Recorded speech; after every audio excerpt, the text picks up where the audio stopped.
Transformers 1 hit the scene, releasing us from some of the effects left by the Bayverse, and reintroducing us to the Transformers that we know and love, this time fully animated. Transformers 1 is jam-packed with lore, references, Easter eggs, and more. And I'm not gonna say this is everything you missed, cause I'm pretty sure hardcore fans would have noticed these already, but we always have something for everyone, new fans and old, with 107 facts about Transformers 1. Number 1. Unlike more recent theatrical iterations of Transformers, Transformers 1 isn't a live-action film, instead being a 3D animated film that serves as an origin story / prequel, telling the tale of what happened on Cybertron before the Cybertronian Civil War. Number 2. The bulk of Transformers 1 takes place within Cybertron in the city of Iacon City. The city makes a return from previous Transformers iterations. Number 3. The city itself has 40 public known levels, however there seems to be an additional 10 levels kept secret to society. This becomes important later on as it hints at much bigger ramifications to the plot. Number 4. Transformers 1 brings back key elements from past incarnations of Transformers. One of the key relics to return in 1 is the Matrix of Leadership. This relic is what helps jumpstart the plot of the film, as Orion Pax believes that this will help bring back the flow of Energon on Cybertron. Number 5. Another element from past Transformers to return in 1 is the concept of transformation cogs, or T-cogs, which are necessary for Transformers to change from their normal form to their vehicular form. Number 6. Transforming is crucial in Transformers 1's version of Cybertron, as it determines a bot's role in society. In this version of Cybertron, those without a cog, and by extension aren't able to transform, are relegated to lower class jobs, while bots who can transform have more opportunity. Number 7. The voice cast for the film was first announced at CinemaCon in April 2023. It is star-studded, with names including Chris Hemsworth, Brian Tyree Henry, Scarlett Johansson, Keegan-Michael Key, John Hamm, and Lawrence Fishburne. Number 8. The first of our main quartet is Orion Pax, who starts off as an Energon miner, but evolves into the eventual leader of the Autobots that we know and love. Number 9. Chris Hemsworth provides the voice of Orion Pax. Even if you aren't into movies, we all know Hemsworth's popularity skyrocketed after his role as Thor in the MCU. Number 10. Transformers 1 is actually Chris Hemsworth's first animated feature film. Now he can check that off his bucket list. Number 11. Optimus Prime's original name, Orion Pax, has origins stemming from an episode of the Transformers called War Dawn. Similar to the cartoon, Orion Pax also did manual labor, similar to his mining job in Transformers 1. Number 12. Orion Pax was also known as an archivist in other media, so having Orion Pax sneaking into the Cybertronian archives in the film seems to pay homage to that role as well. Number 13. Early in the film, when Orion Pax pretends to transform, the way he transforms is similar to how you would make early Optimus Prime toys transform. Number 14. Partway through the film, Orion Pax gets to utter one of Optimus Prime's iconic catchphrases, "Transform and roll out." Although in this version, the catchphrase gets played a little humorously. Number 15. During a battle in Sentinel Prime's tower, Orion leaps into the air and shoots one of the trackers, with his mid-air pose being an homage to Optimus Prime's famous mid-air shooting pose. It's kinda obligatory, you know? Number 16. Speaking of obligatory, Orion uses the phrase "more than meets the eye" a few times in the film. This is obviously a reference to the often used tagline for the Transformers franchise. Number 17. When Orion gets his cog, his transformed form has a matrix chamber before he even receives it. Whether this was an animation error or not, it definitely hints at his future fate and role. Number 18. The mantra "until all are one" also makes a return in 1. However, it's given more significance. Orion Pax vows to get rid of Sentinel Prime's caste system, with his main goal being to unite all of the Transformers, thus making all one. Number 19. When Optimus Prime speaks, his faceplate bobs up and down, reminiscent of how his cartoon form animates when he speaks. Number 20. By the end of the film, Optimus Prime establishes the Autobots, defining them as free, autonomous beings dedicated to rebuilding society. Number 21. The next in our quartet is D16, another miner, Orion Pax's best friend turned nemesis, and the eventual leader of the Decepticons, Megatron. Number 22. Brian Tyree Henry provides the voice of D16. Henry's past roles in animation include Miles Morales' father, Jefferson Davis, as well as roles in Vivo, BoJack Horseman, and Big Mouth, but he's also been in several live-action roles from Atlanta to the Godzilla films, so his portfolio is stacked. Number 23. Brian Tyree Henry takes the title as the first black actor to voice Megatron. Number 24. The name D16 for Megatron was initially used in the book Transformers Exodus from 2010, which itself was based on the Takara Tomy ID number of 16, Megatron being the 16th toy. Number 25.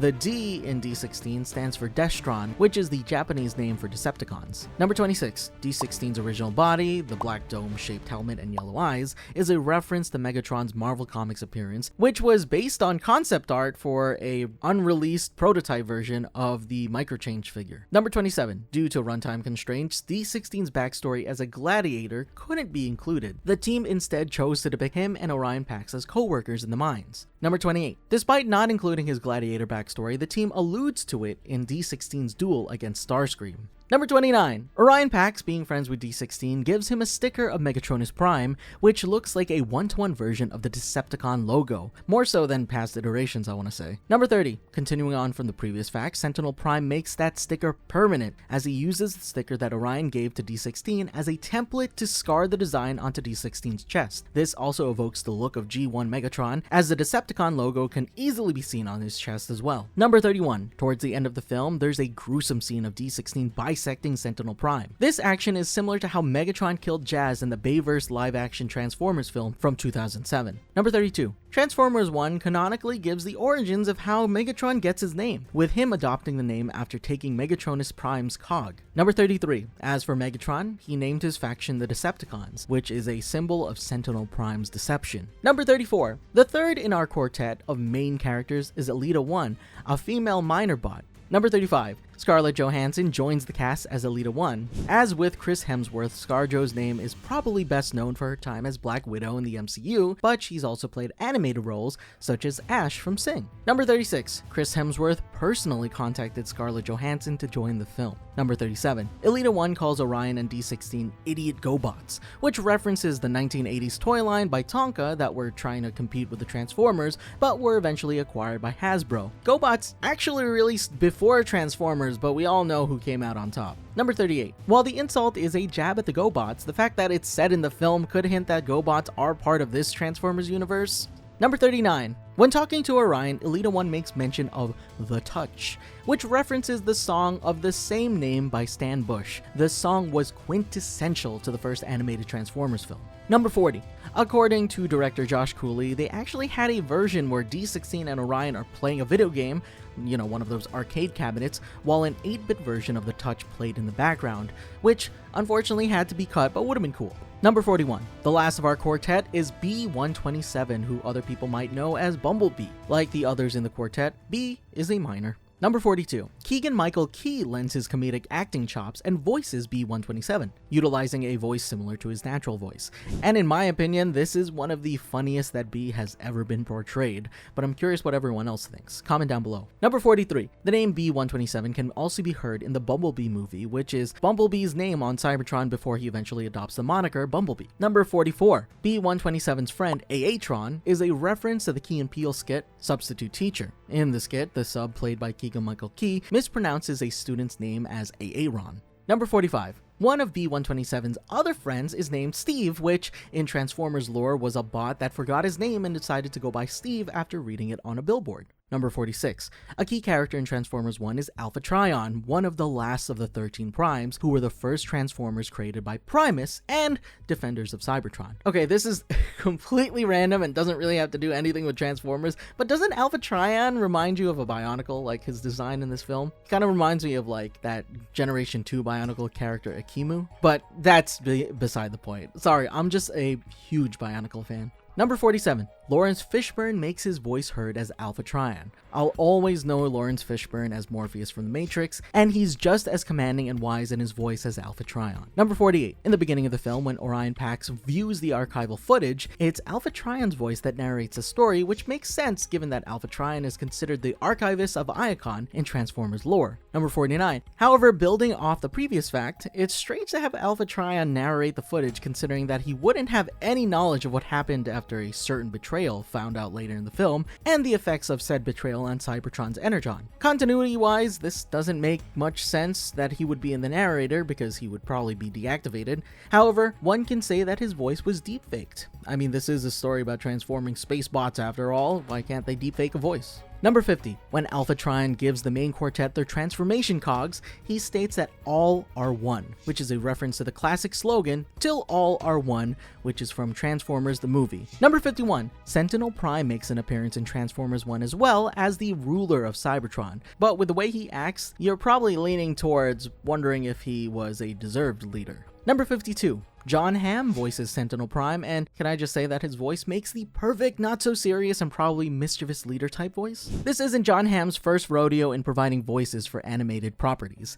He's voiced in Big Mouth, Shrek, Archer, American Dad, SpongeBob, The Simpsons, Invincible, and so much more. If I had to make a list, it would be much, much longer. Number 53. Design-wise, Sentinel Prime shares colors and the glorious chin from his version in Transformers Animated. Number 54. Story-wise, the Sentinel Prime in Transformers 1 seems to take inspiration from Sentinel Zeta Prime, who was the former leader of Cybertron in the Aligned continuity. Aspects of the character he shares are that he's a false prime, as he's never carried the matrix of leadership, and that he's a puppet ruler who works for the Quintessons. Number 55. This incarnation of the 13 Primes is the first to not be betrayed by Liege Maximo or Megatronus Prime, both of which are portrayed in the film as fully heroic, although any potential sequels have the ability to change this. Instead, it is Sentinel who takes the crown for betrayal.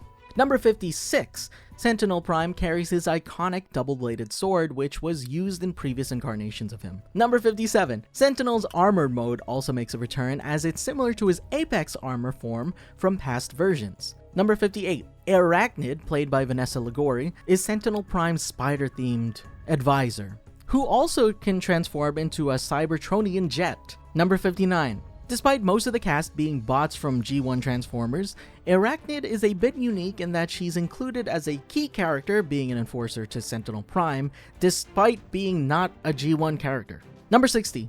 Isaac C. Singleton Jr. joins in as Darkwing, who is a Cybertronian dock worker and is one of Sentinel Prime's subordinates. Number 61. Starscream, played by Steve Buscemi, is introduced as the leader of the Cybertronian High Guard, who are legendary warriors in all of Cybertron. Number 62. When first introduced, Starscream has a normal sounding voice, but after D16 crushes his voice during their duel, his voice becomes similar in style of Chris Latta's portrayal of Starscream in the original cartoon. Number 63. The throne that Starscream sits on pays homage to the crown he wore in Transformers the movie. While the center point is missing, you can see the 2 points on the side as well as the shape of where the center jewel would be. Number 64. Shockwave, played by Jason Conopizos Alvarez, is the one-eyed member of the Cybertronian High Guard under Starscream. Number 65. In a nice little detail, Shockwave's eye flickers when he speaks, just as it did in the original Generation 1 cartoon. Number 66. Soundwave, played by John Bailey, reprising his role from 2018's Bumblebee, is another member of the Cybertronian High Guard, and its communications officer. Although I will say, despite John Bailey reprising his role, I'm gonna miss the way his voice sounded in 2018's Bumblebee, because I love the voice effect they put over it. Decepticons. Attack. Number 67. Soundwave scans Orion Pax's electric impulses to see if he's lying. This is a trait brought back from his Toys biography, which states that Soundwave can read minds by mapping electrical brain impulses and decrypting thoughts. Number 68. Jazz even makes a brief appearance as a fellow miner that needs to be saved by Orion when the mine they're working on starts to collapse. Evan Michael Key voices Jazz in Transformers 1. Number 69. Moving on, we have the Iacon 5000, a famous race in Iacon City, which has a plethora of references to bots from Transformers history. Number 70. The Iacon 5000 itself has origins that stem from the Marvel UK The Transformers issue 326 Darn and Blast, particularly the letter page. Number 71. Several of the racers in the Iacon 5000 are characters from Generation 1 and Generation 2. Those racers that are based on their Generation 1 counterparts are Mirage, Clampdown, Silverbolt, Dead End, Slingshot, Cliff Jumper, Drag Strip, Swerve, Powerglide, Jetstorm, Windblade, Afterburner, Blur, Firefight, Cosmos, Cordon, Breakdown, Swindle, Tailgate, Lightspeed, Spin Out, Grease Spit, Scattershot, Inferno, Motormaster, Bludgeon, and Hot Rod. Number 72. The racers that are based on their Generation 2 counterparts are Blowout, High Beam, Double Clutch, Mean Streak, Motormouth, Speedstream, Road Rocket, Jolt, and Stax. Number 73. The characters of Override and Tankor are based on their Cybertron and Beast Machines counterpart, respectively. Number 74. And the racers that are only named through dialogue are Tailwind, Strafe, which is spelled streak in the Spanish subtitles, Skyfire, and the original characters of Thunderglide and Behemoth. Number 75. When you look at the leaderboard, next to each of the racers' names are colors and vehicle modes for each bot. However, they don't seem to correspond to specific models except the miners, which are Orion Pax and D16, as well as Darkwing and Chromia. Number 76. Ratchet is mentioned over the speakers during the race. However, he's called Dr. Ratchet, referencing his role as the Autobots' medic. Unfortunately, we never get to actually see him. Number 77. RC is also spotted at the Iacon 5000 race, although she's only watching, and is a nod to its appearance in other Transformers media. She also gets a bit of a scene at the end once everyone receives their cogs. And number 78, let's take it back to the Quintessons. The Quintessons in Transformers 1 seem to take a more organic look, which pulls a bit from their G1 design as opposed to more recent adaptations. Number 79. Now let's go way back and talk about some development. In March 2015, after Transformers Age of Extinction, Paramount Pictures tasked Akiva Goldsman to collaborate with directors Michael Bay and producers Steven Spielberg and Lorenzo di Bonaventura to workshop ideas for future Transformers films. In May 2015, the writers' team expanded as Andrew Barrer and Gabriel Ferrari joined the team. Number 80. Before working on the film, the writers' team would look at a variety of different Transformers media by Hasbro for inspiration and submit treatments for ideas they found interesting. Number 81. In a Deadline interview, it was revealed that one concept emerged entitled Transformers 1.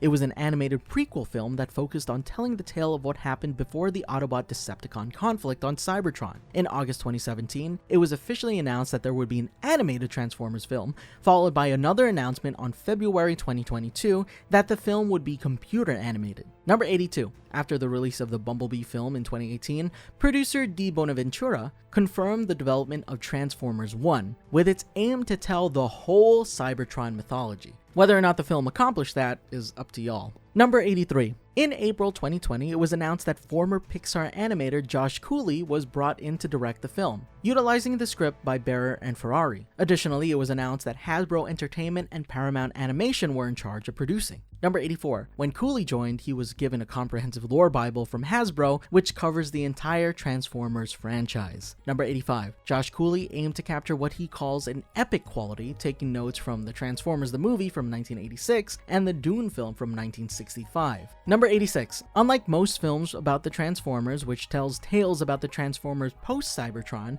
the Transformers 1 film is more of an origin story where it shows the beginnings of the Autobots and Decepticons and how Optimus Prime and Megatron's relationship deteriorates. Number 87. Cooley didn't want to portray Megatron as a straightforward villain, instead drawing inspiration from various brothers-turned-enemies stories. Number 88. Before the official reveal, the title was initially thought to have been Transformers: A New Generation back in December 2022. However, it was confirmed to be Transformers 1 in April 2023. Number 89. To help with the animation for Transformers 1, Industrial Light and Magic, ILM, stepped in to provide animation. Rob Coleman was the animation supervisor, while Fraser Churchill was in the role of VFX supervisor. Number 90. In terms of aesthetics and visual style, Transformers 1 aimed for realism while still looking like everything was crafted by hands. Additionally, there was a strong influence from Generation 1 designs, with Josh Cooley mentioning that the silhouettes of those designs were great and they tried to hit that. Number 91. The production design was influenced by Art Deco or post-Depression architecture. It was important to the team because it was a good representation of Cybertron before its eventual fall. Number 92. The team wanted to make the Transformers a bit more human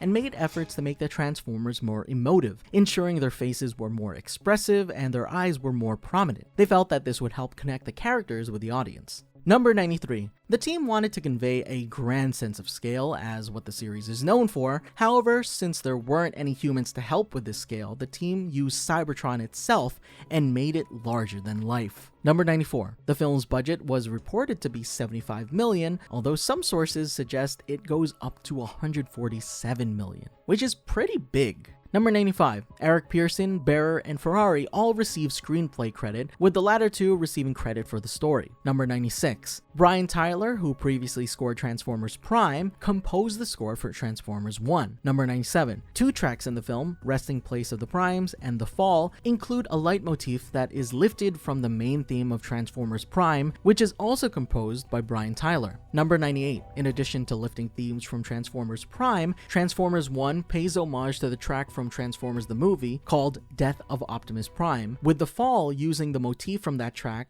in a different key. Although, as opposed to the Death of Optimus Prime, you can say that it's the birth of Optimus Prime. Number 99. The soundtrack for Transformers 1 was released by Sony Classical Records and Milan Records on September 20th, 2024. Number 100. Transformers 1 includes 2 original songs created for the film. The first of these is If I Fall, written by Tyler and performed by Quavo and Ty Dolla $ign, which was released on September 6, 2024. Number 101. The second song created for Transformers 1 is Together as One by DJ/producer Excision, and that one was released on September 12th, 2024. Number 102. Before the film was released, the first trailer released online on April 18th, 2024, featuring a custom introduction by Chris Hemsworth and Brian Tyree Henry, and using Start Me Up by the Rolling Stones as its backing track.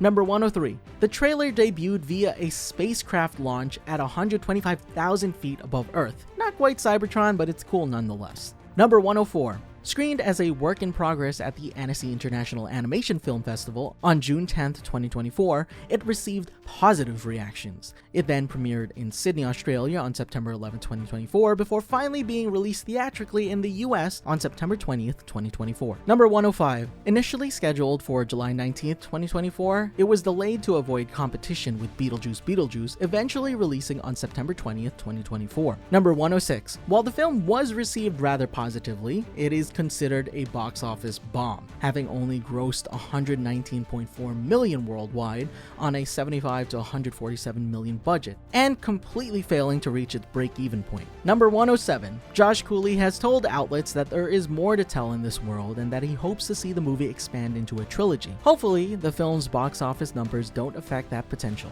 I'm crossing my fingers for more. And that's about everything we have for 107 facts about Transformers 1. What do y'all think about the film? Are you hoping we get sequels? Let us know in the comments. Don't forget to subscribe, like, and share this video. That's all for now, and remember, Frederator loves you.